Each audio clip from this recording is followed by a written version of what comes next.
Hey guys, Matt here, Home Farm Ideas, and today I wanted to talk to you guys about a touchy subject. Kind of. Well, it is.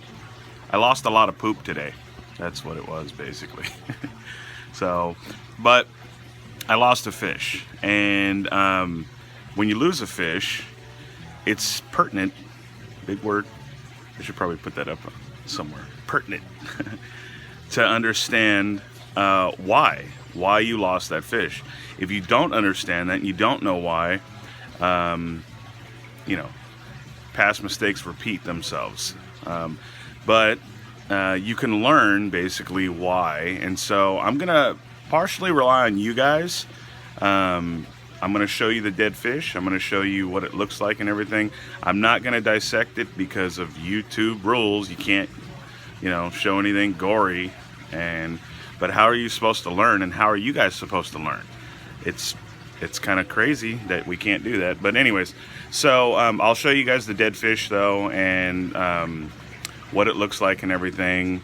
For you animal activists out there, I don't eat my fish from my aquaponic system, so you guys should love me. I actually care for them because they produce waste that gives us vegetables.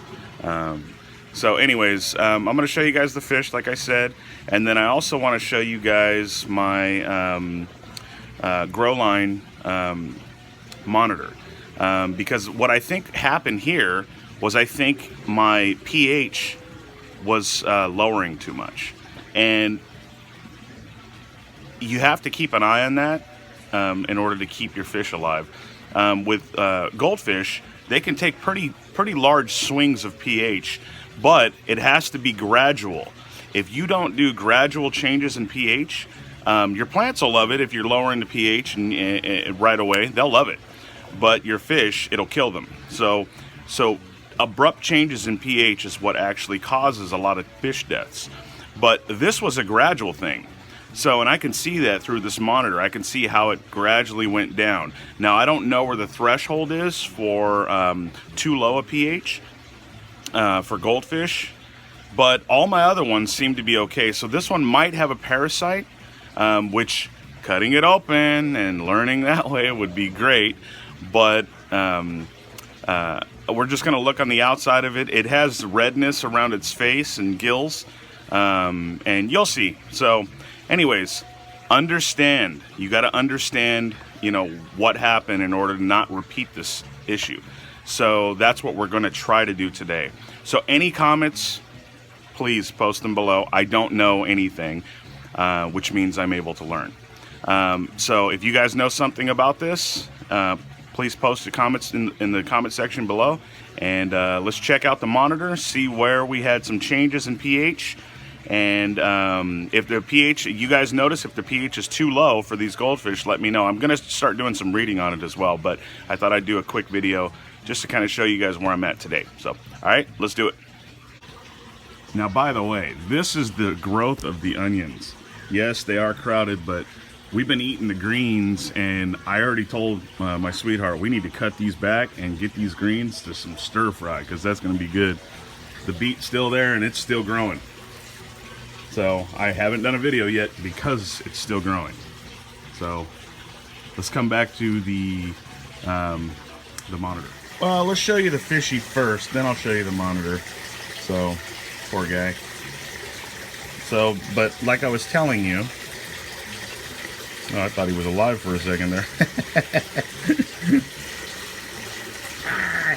So, as you can see around the head, the top of the head there,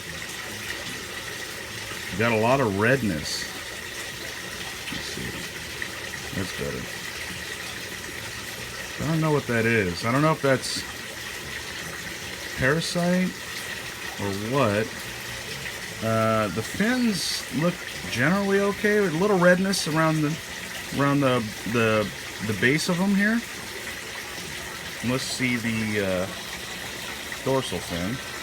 Yeah, redness around the base. Okay. Definitely a good healthy slime coat here, and look at that.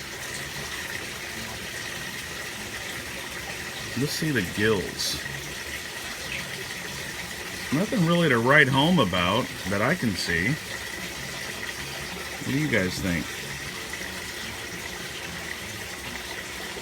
Definitely a lot of redness though around the base of the fins, and then random areas really, and the head area. A lot of redness. Died recently because the eye is not cloudy. And then the booty looks okay to me. So anyways, that is the screenshot right there, I'm sure. So I'm going to go ahead and snap one. Or a few. So, yeah, I don't know what's up. I got to look that up, though, you guys. But, hey, if you guys know anything about this, let's check the other side of the gills, too. Yeah, so to me, the gills look nice and pink. I don't see anything to write home about, really. I'm trying to make sure we're getting the focus here. Yeah, I don't see anything crazy in there.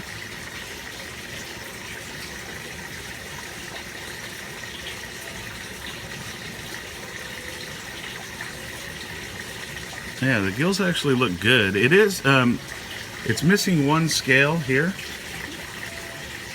but I think that may have happened after it died because I have an algae eater in here and he was like, ooh, I'm gonna suck on that. So, anyways, giving you guys such a long look because I really want to try to figure this out. That way it doesn't happen to my other goldfish. I do have a another goldfish in there, Ranchu, or not a Ranchu, it's another type of goldfish, and it's acting weird as well, but that one's always kind of finicky. So, so I don't know what I don't know why it's acting like that either. So, but let's take a look at the monitor. All right, so currently my pH is at 6.54 or 6.5 basically, which is perfect for plant growth, fish, and bacteria. Okay, you gotta get the three main things, the main things. And then I'm not gonna really pay attention here to the EC, but I am learning about it right now, that's why. The temperature has been 60 degrees basically, but we can take a closer look actually. So, and keep in mind I'm still learning how to use this, okay? See how I always cover my tracks? All right, so this is basically the timeline of the pH overnight, okay? And it stays, these are like the higher ranges of both the upper range and the lower range of my pH. So it technically it hasn't really hit that I can think of, but let's take a closer look at the details. Okay, so this is my current, obviously. This is the maximum it's gotten to at 8:48 a.m., which I don't know if that's yesterday or today. Minimum it's gotten to, that could be a problem right there. You see that? 6.1. I'm thinking that could actually have stressed the fish. But the average has been 6.4, which around 6.3 you want to start adjusting it up, as far as I know. Let's check out the details. Okay, no, the history, that's what we want, okay? So you would go into view history. Now it's building the library basically of the last 31 days or 30 days. Now as you can see here, we are on today. For me, this is the 28th. This is the absolute highest range and the lowest range it could go.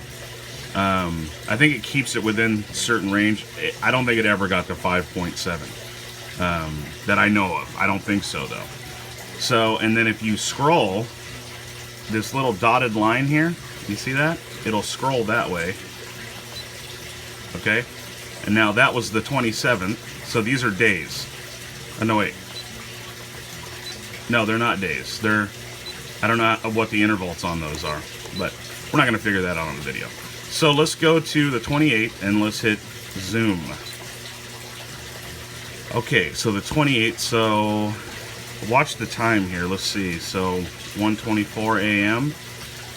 And see, I wish it would tell me exactly what the pH was. I think there's more details for that, but anyway, so these are the times, and it looks like it hits like every 15 minutes or so. So let's go details again. Am I right here? Okay, so this, watch the pH scale here and watch the date and the time. So if we're going up, we're still on 28. And so we want to identify that pH that went down. Okay, so max, average. So we're looking for that minimum, which was the 6.1. Maybe that was last night, or so 6.3. See, that's low. Okay, that was yesterday.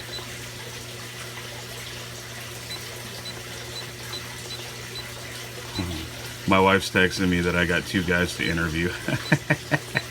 So I might have to cut this video short, dang it. I'm hiring at my company.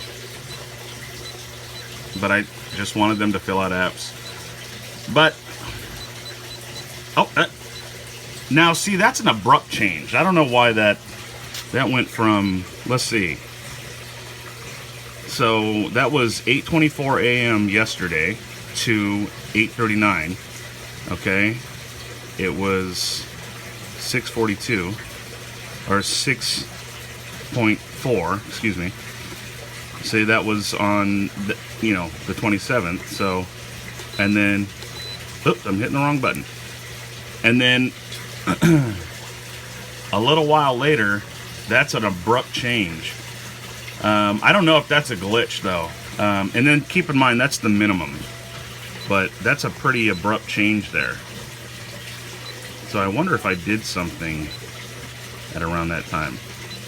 But anyways, you can really monitor, hence monitor. And I could actually take a little disc and put it underneath the machine here and a zip drive and get information off of it. So anyways, I gotta cut this short, you guys. This was just to give you guys where I'm at right now, and I gotta fix this issue. So if you guys have any ideas, if you have any questions, suggestions, any of that, obviously pop them in the comment section below.